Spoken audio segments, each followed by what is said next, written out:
man, there were some highlights. Like, fuck, we had guys and girls that would come, they would plan their whole life around AdventureFit, you know, and I've got a lot of people to thank, really. I've got a list here, and you know, if you're not on the list, then I'm really sorry, and if you think you should have been, but, you know, I think the first people that I need to thank is, you know, I need to thank Wilbur.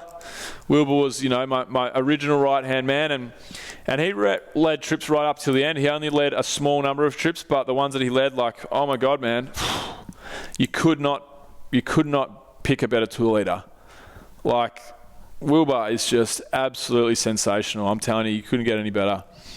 And a great buddy of mine, you know, I love Wilbur. And yeah, you know, next is Dave. Dave was, people used to say to me all the time that, Dave and you know, how did you guys found AdventureFit? And I said, I fucking founded it. I'm the boss, you know, that's my company. But, you know, people thought that it was Dave and I, because Dave was there so, you know, he was so involved, and he was such a part of the brand, and so amazing for it to grow when it was so small, you know, his personal brand and what he could do and the smiles he could put on people's faces. I fucking love that guy, you know. I owe him so much. I owe him absolutely so much. Jackie as well. Jackie, I just owe laughter. I just owe nothing but laughter. She's an idiot. She's a goose. She's a knucklehead. Knucklehead is probably like the best word I would have to describe her. But I love that girl, you know. She's like Dave, you know. She's one of the good guys in this world. She's a fucking ripper. You know, my brother came and started the trip with me, and that was one of my worst trips where I was most anxious. Far out, that was bad. And I hated that, you know. I hated being like that around my brother. But, you know, he was there with me, and he was a young man. He was only probably 21, 22. And he basically stood up, and he was the leader that I couldn't really be on that trip. So, you know, forever thankful for Jack. Mac was, once Dave kind of left us, Mac became our number one guy, and Mac actually was a client. Mac and I became buddies on one of our trips on our Iceland trip. And my screensaver actually right now, you won't be able to see it if you're on the YouTubes, and you obviously won't be able to see it if you're on the podcast, but if you're on the audio. But my screensaver is an Iceland trip where we're all about to jump, we're all crouched about to take off, and Mac's jumping straight across the screen off this huge rock in this in front of this amazing waterfall. And man, you couldn't get a better tour leader than Mac. You could not get a better tour leader than Mac. He just so professional, did such a great job, so good with people. He actually one of his last trips, he rubbed a bunch of people the wrong way, and I flew the flag for him big time. You know, I always told my staff, live by the sword, die by the sword. I want you to be yourselves. If you feel like there's, you know, an inappropriate joke that might improve the night rather than make the night worse, then by all means, go on and say that inappropriate joke or tell that inappropriate story, but use your best judgment. And, you know, you're all adults and you've all got good judgment, so I trust you. So, Mac, that whole thing about how it starts is how it ends. Mac was better than me at leading trips. Him and Dave probably the best we had, you know. And Mac actually started a story on the Vietnam trip a year or so ago. And there was a lot of AdventureFit Radio podcast listeners that were on that trip, and a couple of them, I don't know who it was because I wasn't there, but a couple of them asked Mac, across the dinner table on the first night, they said, hey Mac, we heard on AdventureFit Radio that you'd masturbated in a float tank. Another masturbation story. Sorry guys, to all you listeners. We'd heard that you'd jacked off in a float tank. Do you have any other funny stories about jacking off? And Mac reckons, I've spoken to him in depth about this a number of occasions. He reckons he surveyed the room and he was like, yeah, I reckon I've got this. So he said, yeah, I do actually. I remember I was really late to a meeting one day, and on the way to the meeting, I just couldn't stop thinking about sex, and I had this erection in my pants, and I thought, well, I can't walk into the meeting like this. Like, what am I going to do? I've got 10 minutes till I'm at the meeting. So he pulled over into the emergency lane and he jacked off. And then he went into the meeting. I reckon it's a pretty funny story, to be honest. I would laugh at that, particularly over a couple of beers and so forth. But I'm an idiot, remember? You got to remember I'm an idiot. But we had, look, it's probably no worse than my riding the dragon story, you know? My riding the dragon story is probably akin to you know, pulling it. Well, it's probably not. Mine was, I didn't know what was going on, you know? I wasn't, look, there was no intent with me and the dragon. There was certainly intent with Mac pulling over in the emergency lane and, you know, jacking off. But I guess the stories are very similar, you know, and I read my crowd and I probably delivered it pretty well and so forth. And Mac, I reckon he must have just stumbled when in the delivery, and the crowd certainly wasn't right, actually, to be fair. There was two people that took offence to it. Look, he just didn't read the crowd. And it actually caused the biggest furor after the trip had run, where, you know, people calling up and complain. We'd never had a complaint in the history of AdventureFit. We'd never had a complaint. We'd had a little bit of feedback and constructive criticism, I guess. Maybe just feedback, I would call it. But man, I got phone calls, I got lengthy, you know, foot-long email talking about how unprofessional, you know, blah, blah, blah, blah, blah. Yeah, fuck. But I love Mac, and, you know, he could not have done a better job. And I backed him in. When all this stuff happened, I was like, look, he's one of the good guys. He's got a nice heart, and he fucked up, you know. He told a story that was a bit inappropriate, and, you know, he really paid for it on that trip, you know. Everything that he did that was neutral, you know, was looked at poorly, and everything that he did that was poor it was the worst thing on the planet, and everything he did was good was, you know, it was like, meh, you know, because he'd already kind of been, I think, you know, he'd kind of tainted himself with a number of the trip goers, and that was a shame, you know, because I love Mac. He's just the nicest guy, and for people to have that opinion of him, that he was unprofessional, whatever, it was shit house. So I really hated that. But man, I owe that guy so much. He got me through, when I was going through my toughest period, he got me through it. He was my mentor, my, you know, coach, my friend, whatever, and man, one of the best. Tommy is the other one. You know, Tommy's last of the coaches that I've mentioned, and Tommy to this day is one of my best buddies, you know. Like, we were like a brother relationship. I'm the older brother, he's the younger brother, and you know, I was also his employer, I guess, to a degree, with the podcast and with the trips, and we butted heads a lot, you know, me and Tommy, and might not look like it might not look like it with the cameras on and stuff, but behind the scenes, we butted heads more than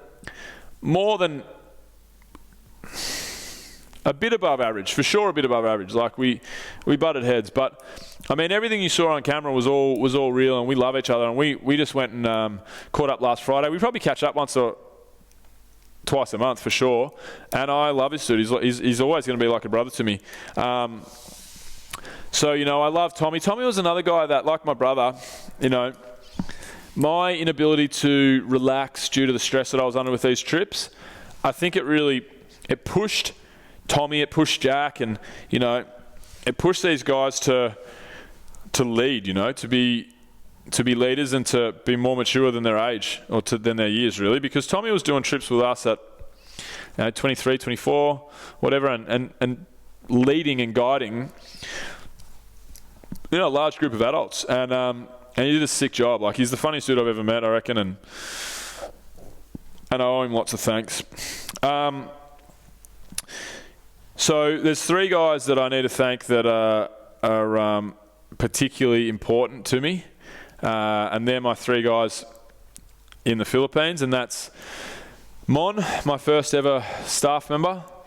I just came back from Mon's wedding over in the Philippines, and I adore the guy. You know, he's if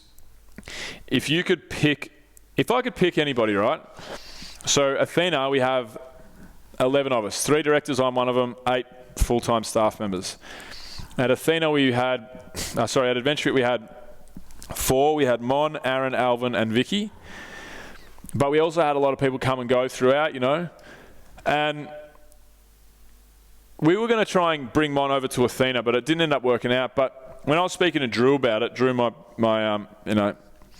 one of my partners at Athena, I said to Drew, hey man, I think we can get Mon across and he might work for Athena, and he's a real all-star, like he's one of the best. And he said, all right, cool. Like, how good is he? I said, he's as good as there is. He said, okay, would you hire him again if you had your time? That's how I always rate, that's how I always rate employees. Would I hire him again if I had my time again, knowing what I know now? And he would be my first draft choice out of 50 people I've dealt with working with him, 100 people, however many I've dealt with. He's my number one starter, 100%, Mon Echeverria. And yeah, like I would be working on a Saturday afternoon, into Saturday night. I'd wake up and work on a Sunday. And then I'd notice, like, in our shared folders and whatever, I'd notice all this work getting done. And then Mon would just, I'd be online and I'd get this message from Mon, hey Doc, can you give me an update on X, Y, and Z? It might be 3 p.m. on Sunday. And I'd say, what do you mean? Like, just let's talk about it tomorrow. And he's like, no, I'm just doing a bit now. Can you just give me an update on it? He would go into the office and just, pump out work and of his own accord, and he cared about the brand, he cared about me, and he cared about the people that we served, Absolute bloody legend. Aaron, I can't say enough good things about Aaron. He's unfathomably intelligent. He's got an unfathomable energy, and he just brought it every day at AdventureFit, and I bloody love him for it. Alvin is like my little brother, the Gongy, the Gong Doctor, Dr. Gongzo.